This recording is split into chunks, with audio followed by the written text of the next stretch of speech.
All right, so I've talked a lot about mask wearing and how it doesn't work and they're pointless and all this kind of stuff. So I came across this tweet from Rand Paul, and he says to all the scolds blaming Donald Trump infection on not wearing a mask, the only published randomized clinical study of cloth masks shows 97% penetration of particles and higher infection rate than control. But never mind, it's all about submission. So again, let's read this study and then we'll talk a little bit more about it here.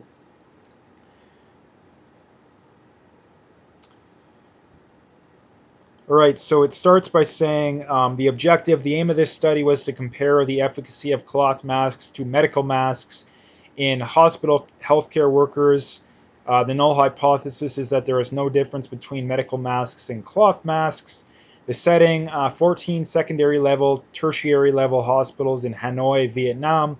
Participants 1,607 hospital care workers aged over 18 wearing working full time in selected high risk wards. Intervention hospital wards were randomized to medical masks, cloth masks, or a control group, which included usual practice, which included mask wearing. Participants used the mask on every shift for 4 consecutive weeks. The outcome clinical respiratory illness, influenza like illness, and laboratory confirmed respiratory virus infection. The results the rates of all infection outcomes were the highest in the cloth mask arm, with the rate of ILI statistically significantly higher in the cloth mask arm compared to the medical mask arm. Cloth masks also had significantly higher rates of ILI compared with the control arm. An analysis by mask use showed ILI and laboratory confirmed virus were significantly higher in the cloth mask group compared with the medical mask group. Penetration of cloth masks by particles was almost 97% and medical masks 44. Conclusions: this study is the first RCT of cloth masks. That would be randomized controlled trial, I believe, and the results caution against the use of cloth masks. This is an important finding to inform occupational health and safety. Moisture retention, reuse of cloth masks, and poor filtration may result in increased risk of infection. Further research is needed to inform the widespread use of cloth masks globally. However, as a precautionary measure, cloth masks should not be recommended for healthcare workers, particularly in high risk situations, and guidelines need to be updated. So, this states beyond a shadow of a doubt that there is no reason for healthy people to wear masks. There is no reason whatsoever. There is no debate on this topic. I don't know why we're still having this. Like, why are we still doing it? It doesn't make any sense. And Rand Paul says here this is the only published randomized clinical study of cloth masks. Now, again, is there other ones? Maybe.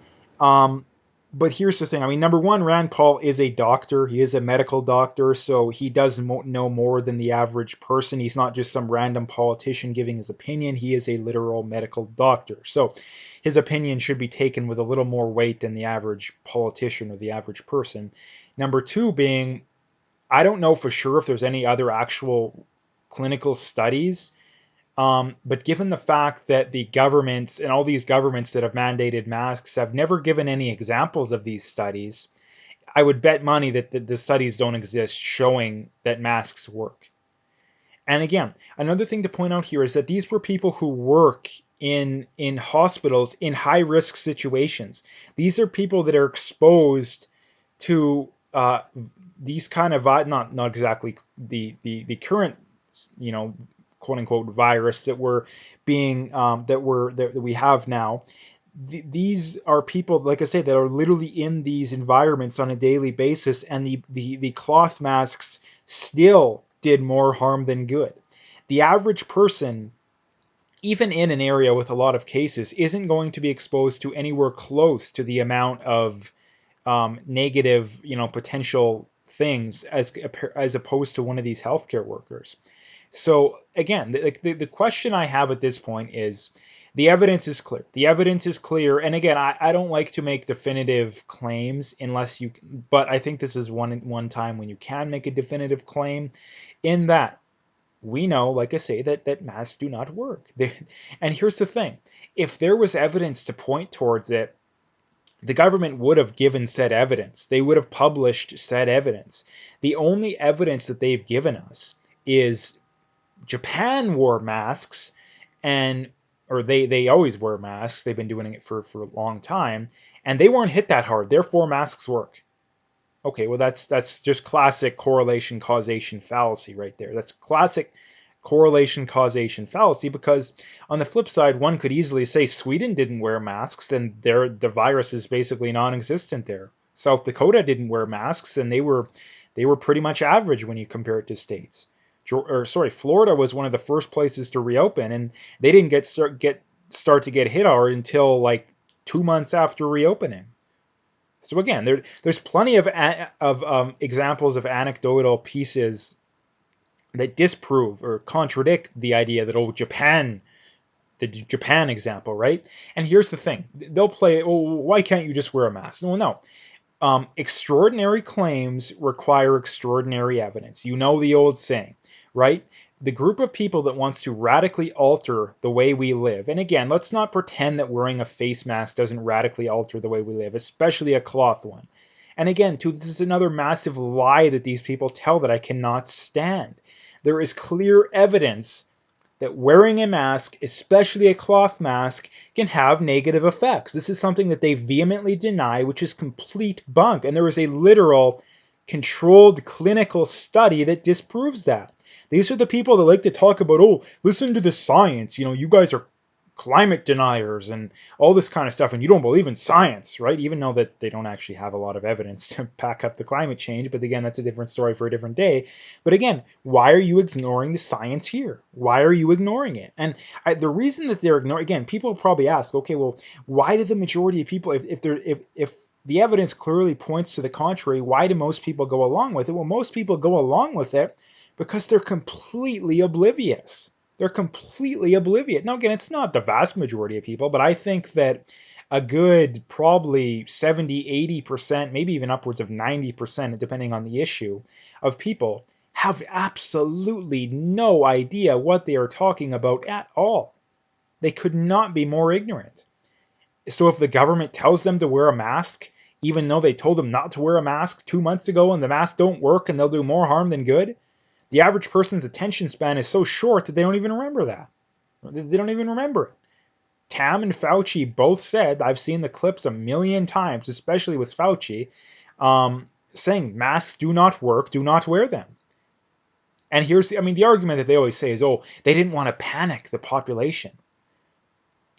But this is coming from the same group of people that think if we don't wear masks and if we reopen, it's going to be doomsday. Right? It's going to be doomsday if we reopen and we don't wear a mask. Well, you're the kind of people that are panicking everyone. It's just projection with these people. It's just projection, right? They're the ones that are panicking people, and they accuse other people of panicking people. They're the ones that are denying science on this. Even the WHO doesn't even support this garbage anymore.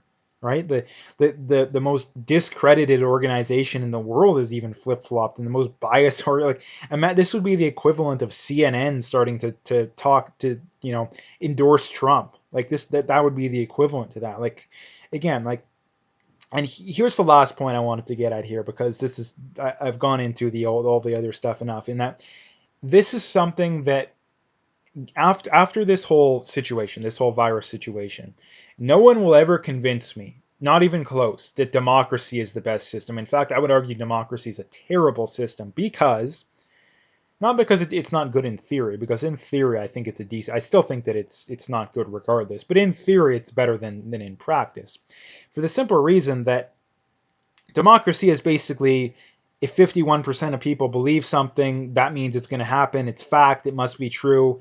It doesn't matter what it is. If 50, I know it's a bit of a hyperbolic example, but if 51% of people want slavery, we get slavery. If 51% of people want to bring back segregation, which is something that's happening, it happens, right? It happens. So That is the problem. That is the problem with democracy. And the other big problem with democracy is that the vast majority of the population will believe whatever the TV tells them. They'll believe whatever the government tells them. I know it's another hyperbolic example, but how the old saying goes is that if the general, if some, a lot of these people, if the government told them to get on the train to Auschwitz, they would. If it's for your safety, right? If it's for your safety, they would do it. And that's why I'm never going to defend democracy. I will always argue against it. And again, people will they'll straw man me. I already know this would happen. They'll straw man me and say, "Oh, you're a dictator. You're a fascist," right?